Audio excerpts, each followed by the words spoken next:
হে বন্ধুরা, কেমন আছো? আশা করি সকলে ভালো আছো, সুস্থ আছো। আর আমিও অনেকদিন পর একটা ভিডিও নিয়ে চলে এসেছি। চলো তোমাদের সঙ্গে কী শেয়ার করবো অবশ্যই দেখতে থেকো। খুব একটা ভালো ভিডিও তোমাদের সঙ্গে শেয়ার করতে চলেছি। আর যেদিনকে আমি এসেছিলাম বাপের বাড়ি সেদিনকার ভিডিও শেয়ার করছি তোমাদের সঙ্গে। সেদিন ছিল প্রচণ্ড গরম, আমার মুখ চোখ দেখলেই বুঝতে পারছো। এতক্ষণ আমি আর মা মিলে রান্নাবান্না করেছি, তাই শরীর প্রচণ্ড ক্লান্ত। তো তাই বসে পড়েছি আর এখন ক্যামেরাটা ধরেছি। এতক্ষণ ধরে একদমই সুযোগ পাইনি। তো কেন আমি সুযোগ পাইনি সেটাই তোমাদেরকে শেয়ার করে, তোমরা অবশ্যই দেখতে থেকো। আর সকাল সকাল মা এক হাঁড়ি ভাত, 5 রকমের ভাজা, শাক, ডাল এগুলো সব করে রেখেছে, আর সঙ্গে করেছিল পায়েস। আর আমি বলেছিলাম যেহেতু বৌদিরা কেউ বাড়ি নেই, সবাই বাপের বাড়ি গেছে, তাই মাকে বলেছিলাম আমি আসছি, বাকিগুলো আমি রান্না করব। তাই আমিও চলে এসেছি ঝটাপট, তারপরে চেঞ্জ করে বসে গেছি রান্না করতে। আর আসানসোলে প্রচণ্ড গরম, মানে মাথা খারাপ হয়ে যাওয়ার মতো গরম। আর আমি কি কি রান্না করলাম চলো তোমাদেরকে শেয়ার করছি। এই দেখো, চাটনি করেছি আমের, ওখানে পটল চিংড়ি করেছি, কাতলা মাছের কালিয়া করেছি, কালিয়া না বললে ঝালও বলতে পারো।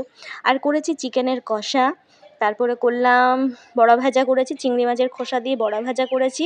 আর এদিকে ভাই কেটে রেখেছে স্যালাড। দাঁড়াও, একটা জিনিস তো বলতেই ভুলে গেছি, এতগুলো পদ রান্না হয়েছে তো তাই ভুলে যাচ্ছি বলতে। এই আলু পোস্তটাও করেছি। আর মেয়ে দেখতে পাচ্ছ ওখানে অনেকটা আলু পোস্ত গায়েব হয়ে গেছে, আমার মেয়ের পেটে চলে গেছে কিন্তু। তো চলো আগে তোমাদেরকে বাকি কী কী করছি সব কিছু শেয়ার করবো। আচ্ছা, মেন কথাই তো বলতে ভুলে গেছি, আজকে কী উপলক্ষে এত রান্নাবান্না হয়েছে, কার জন্মদিন বা কী, সেটাই তোমাদেরকে শেয়ার করব। অবশ্য আজকে কোনোই জন্মদিন নয়, আজকে হচ্ছে জামাই ষষ্ঠী। বাপের বাড়িতে যে ষষ্ঠী না থাকলেও প্রত্যেকটা বছর জামাইকে সুন্দর করে খাওয়ায়, সেই ভিডিও তোমাদের সঙ্গে আজকে শেয়ার করব। আর দাদারাও যেহেতু শ্বশুরবাড়ি গেছে জামাই ষষ্ঠী করতে, তাই সকালে জোগাড় দিয়ে গেছে, সেগুলোই আমি দেখছি। এখানে দই, 5 রকমের ভাজা, রসগোল্লা সবই রয়েছে। আর তার মধ্যে বৌদি দেখলাম কাঁসার বাসনপত্রগুলো বের করে দিয়ে গেছে। চলো তোমরা দেখতে থেকো, পরবর্তীকালে আমি কি করছি, আজকের ব্লগে কি কি শেয়ার করছি অবশ্যই তোমরা দেখতে থেকো।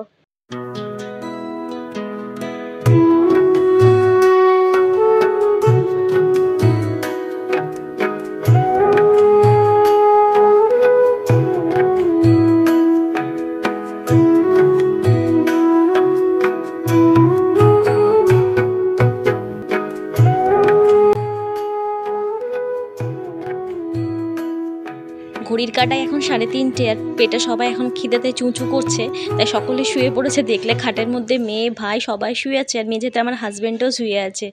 আর চলো, বাবাও অনেকক্ষণ ধরে ডাকাডাকি করছে ওরে আমাদেরকে এবার খেতে দে। তো চলো, একপাশে মা সকলকে খেতে দিচ্ছে আর আমি এই পাশে বরকে সুন্দর করে সাজিয়ে দিয়েছি। আর মায়ের হাতের মাটন তোমরা দেখেই নিয়েছো, এবার বরকে দিয়ে বলবো কীরকম কী টেস্ট হয়েছে, সেইগুলোই পালা। আজকে খুব সুন্দর করে খাই দিয়েছে জামাই বলে, আজকে জামাই ষষ্ঠী বলে আজকে খাওয়াচ্ছে সেরকম কথা নয়। জামাইরা সবসময় শ্বশুরবাড়িতে সুন্দর আবদার পায়, সেটা বলার কিছু নয়, কিন্তু আজ যেহেতু স্পেশাল দিন তাই সুন্দর করে সাজিয়ে পরিপাটি করে দিলাম। আর বাজারে কোথাও জানো এবছর সেরকমভাবে লিচু পাওয়া যাচ্ছিল না, ওই কয়েকটা লিচু পেয়েছি সেটাই দিয়েছি। আর দেখো ভাইও খেতে বসে গেছে। এবার মাকে বললাম চলো মা, অনেকটা বেলা হয়েছে, আমরাও খেতে বসি। আর আমার তো খেতে বসলে তো হবে না, মেয়েকে নিয়ে সমস্যা, সে কিন্তু কিছুতেই ভাত খেতে চাইছে না। ওই যে আম জাম লিচু ওইগুলো দেখতে পেয়েছে, সেগুলোই এখন খাবে। তাই এখন আশীর্বাদ পর্ব সেরে গেছে, আর ভাই বলছে আমাকে ভিডিও নিও না, কিছুতেই ভিডিওতে আসতে চায় না। তো চলো প্রত্যেকে এখন সুন্দর করে খেয়ে নিই, তবে খেয়ে একটা ঘুম দিই, তারপরে বিকেলে কী করছি সন্ধ্যাবেলায় সেই কিছু শেয়ার করব। চলো, আর মেয়েকেও খাইয়ে দিই।